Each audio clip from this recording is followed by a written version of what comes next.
Inside of Life Podcast.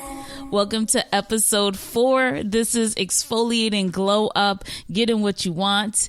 And it all has to do with that video that is circulating on Facebook and Instagram, but we'll get into that a little later on in the podcast. I'm Sonny Mac. I'm your host today. There is no guest host. It is just me. I wanted to challenge myself to see if I was able to actually do an entire show without anything to be my crutch, without no music, without any host or co-host to bounce things off of. It's just me. And to be honest with you, how many takes is it going to take for me to actually put together the show? And it only took 2. This is my second take. So here we go. Let's get started. I want to recap with you what's been going on since we last spoke last week. And I had a really good weekend. I ended up going down to Catskill to see my mom, and I was able to see my newest granddaughter, Veda. She is absolutely adorable, okay? And she'll be 1 year old coming up on December 19th. And my son just came in. I didn't even know she was coming. He just was like, "Mom, don't go anywhere. I'll be right there. I'm just running a little late." And he comes in with my little grandbaby, and she's so adorable. I thoroughly enjoy being a grandma. It's like the best thing besides being a mom. I think it's better than being a mom, honestly. So I had that. And then I ended up watching the Spence Garcia fight with my husband and my bonus son, and it was such a good fight. Now, if you are a boxing fan, you already know the story of Spence, how after his last fight, he ended up getting into a really bad accident in Dallas, flipping his Lamborghini. Like, when they showed what the vehicle looked like, it was a miracle that this man survived it. He was an amazing boxer before the accident, and it took him a while to recover.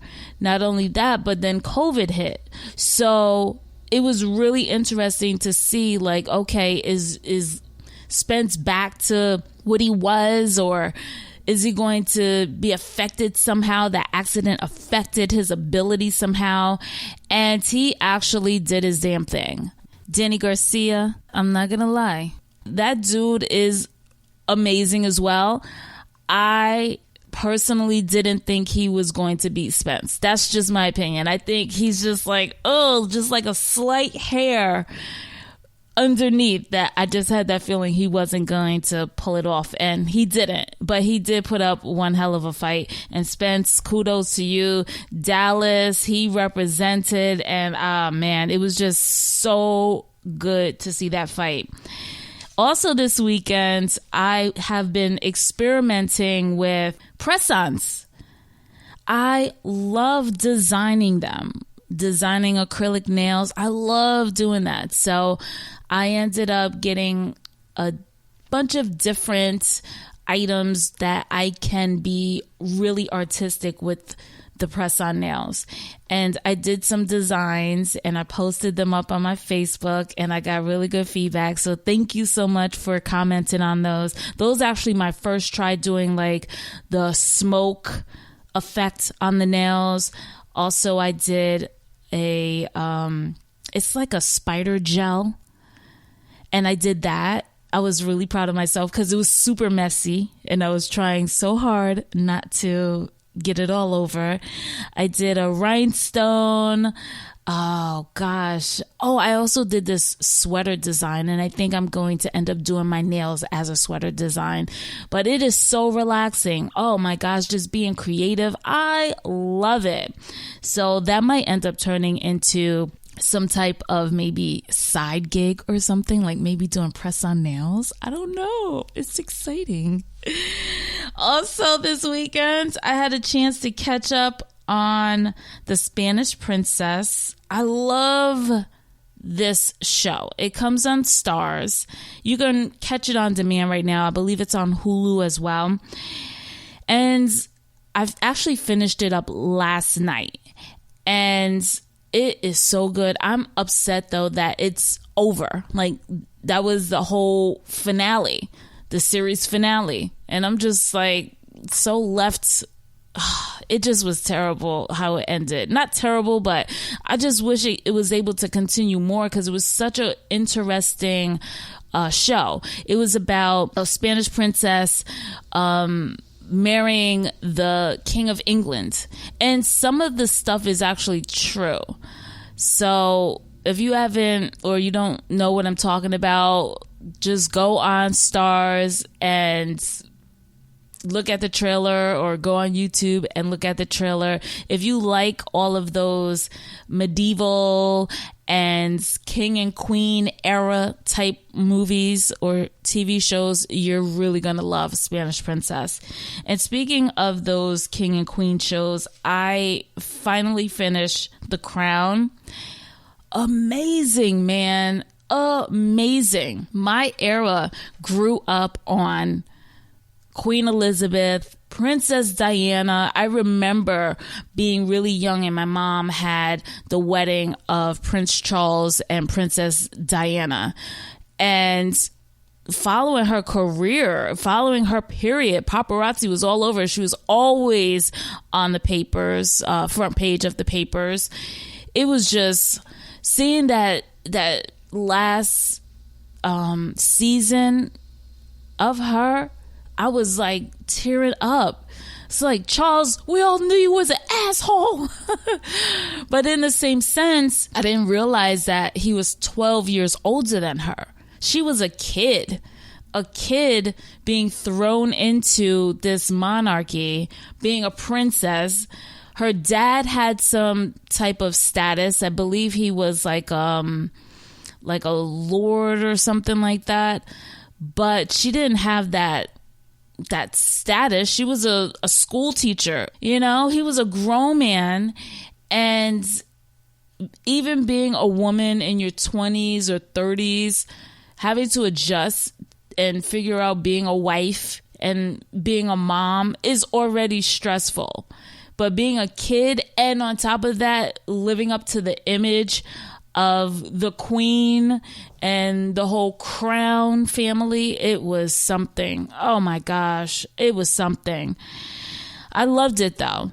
And then after that, I ended up watching that documentary about Princess Diana. I cried. Oh gosh, I cried. When I say I was obsessed with Princess Diana as a kid, I was obsessed with her. Because she was always showing compassion. And then when her and Michael Jackson was cool, and when she danced with John Travolta at the White House, oh, she was the coolest person. Always in Africa, you always saw her doing such great things. And it wasn't just, you know, a certain demographic, a certain continent. She was all over the world. And it showed how compassionate she was. And when they showed the whole ending of how she passed, I cried on my living room couch. Cried. It was, anybody would have walked in, they would have been like, oh my God, what happened? What happened? Princess Diana, she died. That's what they would have been like, oh my gosh, this girl is crazy. And so I highly recommend you watch that as well, that documentary. Also was able to see my show, Real Housewives of Atlanta, Real Housewives of Potomac. Let's jump to Potomac though, real quick. So this was Juan and oh my gosh, why am I forgetting her name? Robin. Juan and Robin had the Christmas party, and Juan finally proposed. Now, Juan, I don't really remember him playing basketball, but Malcolm was like, yeah, I kind of remember him a little bit. Yeah, he was all right. So they got married young. And so, you know, when you get married young, you're exploring the world. He's a basketball player, always off and gone. So you already know the story of that. They've been together since high school, though. So they end up getting a divorce, gone through so much. And he ended up proposing and saying, nah, let's go ahead and make this official and just do the thing. And I applaud that. I loved it. And how he did it, I loved it. Now, I'm not too big of a fan of Robin, but when it comes to other people's happiness, I can get on board with it and wish them the happiness that they deserve. Giselle, just messy as ever. And Jamal, of course, did not show up.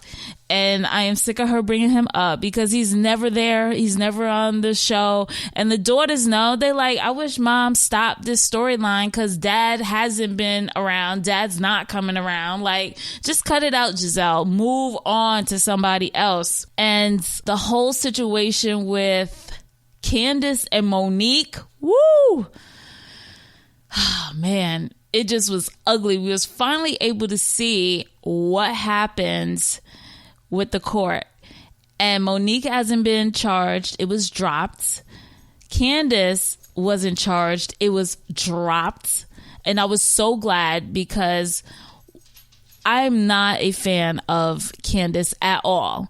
And so I'm glad that she didn't capitalize off of that situation because I honestly believe that they were both at fault. And if you hear jingling around, that's actually Boris. Listen, that's Boris. His chain, his nails. So I was glad that Candace did not capitalize off that. And I was also glad that Monique wasn't arrested and had to do jail time behind that. Ooh, now can we talk about Ashley and Michael? Now, we didn't get into this the last episode 3, with my friend Heather, but she's not a fan of Ashley. She's like, Ashley's so fake. She's hiding behind something. And I agree, because soon as Michael got some liquor in him, he acted a fool. Like, all of that was not necessary to do during Robin's party. Like, if it was just a regular party, so be it, whatever, bring the drama. But this was an engagement. Her family was there. That was so tacky. And then Ashley's like going at Candace. That's why your mouth gets you in trouble. You want to talk about everybody else, but you want to blame Monique, but you don't want to take responsibility for what you do. This is what you do. That's not exactly, but I'm kind of paraphrasing it. And Michael just goes off on Candace's husband, Chris. Like, he walked up to him and was like, oh, you need to get your wife. First of all, don't come at me like that talking about my significant other, my spouse, because that will get you knocked out. Imagine somebody coming up to you telling you, you better get your peoples, you all in your face, drunk. Oh, man, that's a backhanded slap. So I get how Chris was like, what? Back up. But it didn't look good for the cameras. But after that, you hear Ashley in the back telling Michael, you're embarrassing me. Yeah, he did, girlfriend. And then they went to the Bahamas the next day. And you know how they have the little rundown of, you know, what happened to them. And it said that she's expecting baby number 2. Of course, she's going to have baby number 2. Secure her position and also get what she wants out of that marriage, which is she wanted to be a mom. So now she's got a mom. She's got a husband that's got some money. And I'm quite sure with those 2 kids, he act up. She's going to walk away with a nice chunk of change. So, okay, Ashley. All right, girlfriend, but you're going to have to start coming clean. I just have to say this about my girl Karen. Oh, wait, and Wendy. I gotta say Wendy too. Karen, everybody gives Karen problems. I get Karen. Karen stays in the middle. Karen do get a little messy, but rightfully so. You can't be like not messy with these group of girls. All right, Giselle, freaking Robin, Ashley, like Candace, they messy. So Karen tries to keep it classy, tries to keep it whatever, but